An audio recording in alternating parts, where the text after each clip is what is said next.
Hi, everyone, and thank you for joining the third and final webinar in our three-part series on Izzy Senses, by Daisy Shapiro's multisensory therapeutic environment. For those of you who didn't participate in the last two webinars, my name is Sharon, and I direct the Global Professional Development Department at Daisy Shapiro, one of Israel's leading nonprofit organizations in the field of disabilities. We have a measurable impact on some 500,000 people annually, and we do this mainly through the development and provision of educational and therapeutic services, through research, and through our scaling mechanisms, sharing knowledge, training professionals, and advocating for and with people with disabilities and their families. Izzy Senses is our unique approach to multisensory environments, which was developed through actual field work over 82,000 hours and has been evaluated and researched. And we've trained over 3,000 professionals and guided the establishment of over 400 rooms, both in Israel and internationally. Now, in the last two webinars, we introduced you to the concept of Izzy Senses, made up of the three components you see in this slide. The hardware, the various multisensory pieces of equipment in the room, the software, which allows for dynamic use of the hardware, and therapeutic processes, which we believe is a key component to making a multisensory environment into a multisensory therapeutic environment. And while in the last webinar we focused on the first two components, today we'll be focusing on this third component. So we'll have a 20-minute presentation and then have some time to answer questions. So please submit your questions using the Q&A button below, not the chat button, the Q&A button below. Our speaker today, our wonderful speaker, is Ms. Yael Yoshi, an occupational therapist, Izzy Senses expert, and hydrotherapist by profession, with over 20 years of experience. And she's also a course coordinator and a lecturer at Daisy Shapiro. So Yael, the Zoom is yours. Thank you, Sharon. Good evening, everyone. Thank you for joining us. And as Sharon said, what I'd like to talk to you about today is how to use the Izzy Senses room that you have or might be planning on building. Let's say that you have a room or you're in the process of building one or thinking about having one. Now that you have it, how do we make the most of it? And what I'm going to try to do is answer some questions. What can it be used for? Who do we treat? What goals do we work on? You will see that the answer to that is endless. And how? And I'm going to give you some ideas and sort of an idea of what can be done in the room. So a little bit about how we use Izzy Senses at Beit Daisy Shapiro. We use it on a daily basis. It's used every day, every single day. Both rooms are used by a variety of therapists. And we use it for many different options. We might use it for diagnosing a client's capabilities. Sometimes we have a client who we're not sure what his or her capabilities are. And what we want to do is see maybe there's more. I know that with many clients, we have that feeling that maybe there's more behind what they're showing us. And Izzy Senses is many times a fantastic place to discover these capabilities. Sometimes what we want to do is give our client a new experience, maybe a fresh start. Maybe we had a very rocky start with them. Maybe we still have the feeling that they don't have enough confidence. We want to start something new, so we might use the room for that. The room is a fantastic place for building a relationship with our client, a relationship that is based on trust, a relationship that is based on understanding each other, even if we don't have verbal communication with our client.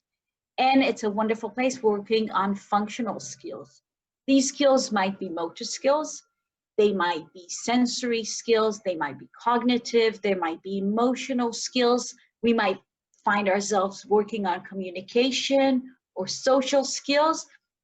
And just with the two examples that I'm going to give you, you'll see that there are tons and tons of options that we can use with our clients. So let's start with an example of a child, a very young child, Emma. That's not her real name, of course. Emma is 18 months old and she has developmental delay. She also has very low muscle tone. She's very, very timid of strangers. She's very easily distracted from stimuli around in her environment. And one of the things that as a therapist we felt was inhibiting her progress was her fear of movement. And also the fact that she seemed to be, to give up very easily when she was faced with a task that seemed too hard for her. That even might be crawling from one place to another, or standing up, or trying a new toy, or experiencing with something new. And something which I put a lot of focus on as an occupational therapist was the fact that she doesn't initiate play. She will respond when you try to play with her for a very short time, but she doesn't initiate any play. So all of these things, after viewing her a few times, we felt that all of these things could find an answer in the room. So our thought behind bringing her and working with her in the room was the combination of the hardware that we have talked about, the equipment that's in the room, the software that we have, and most of all and above all, the enabling therapist, the approach that we use in the room as therapists. So one of the main goals was building a safe and pleasant relationship with the therapist. Emma was very reluctant to the therapist coming close to her. She was very attached to her mother. And we felt that the Easy Senses room would give her a place that is very secure, very safe because of the way it's built, because of the softness, you can call it, of the room. The other thing was giving her control and sense of security. My feeling as an occupational therapist was that she needs a lot of control. In the room, there is more room for control of the client. The client is the one setting the pace of the treatment. They choose what to do, how to do. We emphasize that a lot when we teach people how to work in the room. The other thing was experiencing movement in a safe environment. And when I say safe, I mean both physically and emotionally. It's an environment that is very safe and very secure. Since she has a visual difficulty, I figured that it would be easier for her to focus on the lighted stimuli against the white background. As you know, Easy Senses room is a white background with lit stimuli around it. So I thought it would be easier for her to focus on it. Another thing was that the room gives me as a therapist an option to decide how much stimulation to give, what kind of stimulation to give. I can choose maybe just use the bubbles, maybe just the wall, maybe just the ball pit. I can choose how many stimuli will be around her. And another thing is that the approach that we work in is that there is no failure in the room. There's only success, because you're not setting outcomes, or you're not setting goals of failure or success. You are setting goals, and this is very important, but there's no failure and success. That would also add to her confidence. And the fact that I, as a therapist, can be very attentive to every small nuance of play or communication, because the fact that I can limit the amount of stimuli works not on her, also on me as a therapist. And here are two examples of things that we did with her in the room.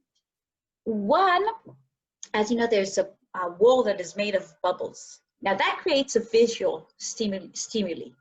But when I place objects next to it, you can see them because they stand out against the lit background. And for Emma, who has difficulty with her vision, who's very afraid of trying new things, when I put some balls on the wall, on the edge of it, and she sort of looked and went, this is interesting. And then she tried touching them. Now that gave me an option to see how she sees, what she sees. It was much, much easier for her to locate these objects than in a room that has regular lighting with tons and tons of colors and textures around her. And here's another example. That's not her, that's a child that I took the picture of. But this is the beanbag with the lit fibers. Now she was very interested in them.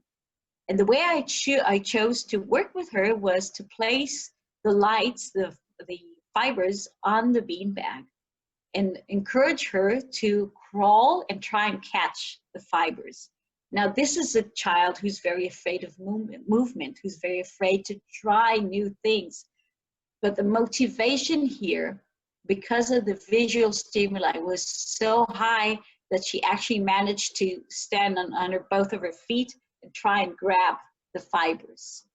So that's an example of just a very, very small example of things that we can do with a child.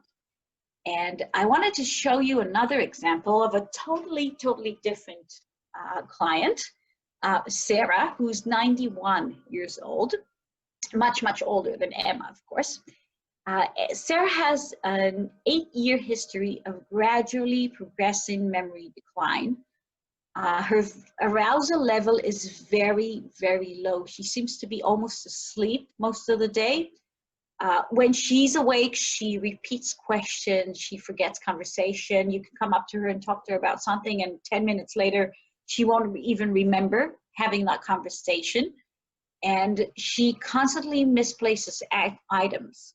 She cannot find her toothbrush, she can't find her hairbrush, she can't find her clothes, her book. And that, together with changes in her daily routine, cause her to be very agitated, very nervous. And the feeling of therapists was that Sarah needs something, a different environment, an environment in which she can feel relaxed, in which she doesn't feel so agitated. So the goal, of course, at this age is very different. When we're talking about a 91-year-old woman, we're talking mostly about quality of life. And even if she doesn't remember, the next day she won't remember of being with her in the room, but yesterday you created moments of mutual connection, and for her that is everything for that moment. The focus in this age and in Sarah's state is on being and creating pleasant experiences. And the thought behind using Easy Senses for her was, if we take her to an environment which is very quiet and very predictable. In Easy Senses room, the equipment, the hardware, the software is always in the same place. It's very slow. It moves slowly and it's very predictable. So that allows for security and relaxation. Again, as with Emma, the idea was to reduce distracting stimuli on one hand, and on the other hand, the goal was to raise her level of arousal through tailored sensory stimulation. That means using the sensory stimulation in order to arouse her level, to raise her level of arousal. And another very important thing is to identify relaxing as arousing stimuli so that we can transfer it to other areas of life. Maybe things that I can find and transfer into her room or into the dining room in the nursing home. And here's an example of two things that we can use with Sarah. One is the projector. You can see that the projector projects lights, and these lights and colors move very slowly on the wall. The movement is very predictable and very calming. You can add the client's favorite music. You can use any kind of music in the room. In Sarah's case, we used music from her time, her time as a young woman. And slowly you can see how that relaxes her and sort of encourages to start a conversation, maybe share some memories of the past, because in old age, memories of the past are much stronger than memories of the present and short-term memory. The other thing is, you can see it here on the left side, these are the fibers, and on the left, you can see the fireworks. Now that's a spring which is activated by sound. Now, since Sarah's arousal level is very low, what the thought was that by giving such a strong visual feedback, we can encourage voice production. We can encourage her to talk, maybe talk louder, maybe even start singing, because again, the idea is to create moments of shared connection with her. So these two are examples of how you can use the room. And again, it's just very small examples. And the more I work in the room, the more I discover things that you can do in it. The versatility and flexibility of this room enable you to work really on a variety of skills and goals. Again, you can work on motor goals, maybe you can work on cognitive goals. Many times I find myself working on goals of mutual play or cognitive goals or communication goals with children. The room can be adapted to different abilities and to different ages. You can work with elderly clients, you can work with toddlers or babies, or adults or children. And I think really the only limit in this room is your imagination, because the more you work in it, the more you find things that you can do with it. And I'll just give very few examples. I was teaching at Children's Hospital up north in Israel, and we started discussing the light fibers that we have in the room. What can we use them for? And we thought, okay, these can be used for visual stimulation. You can thread beads on them if you want to work on fine motor skills. They can be hair, a prince's hair, if you want to work on imagination or play. Then you can use them to make sounds. You can use them to hide things. There's so many things that you can do with it. And this is true, I think, for every piece of hardware or software that's in the room. Really, the only limit is your imagination. So now I'll go back to Sharon so that she can talk a little bit about what we can offer you. So thank you, Yael, for giving us an overview of how to maximize the use of the multisensory room and to really turn it into an Izzy Senses program. We would love to help you bring Izzy Senses to your community. And as part of our package, you can see we'll help you understand your needs, design a room that is right for you and your clients. If you haven't already set up your room, train the professionals who will be utilizing the room, such as teachers, therapists, and caregivers, as well as support you in the implementation process of the program, which is a really important component to it. So please feel free to contact us. Yael, if you can just move to the next slide with the contact details. I'm sorry. So please feel free to contact us and to engage us. And if you have any questions, we'll of course be happy to answer questions now. We have a few minutes, but also of course you can feel free to write to us and we'll be happy to answer any questions you may have.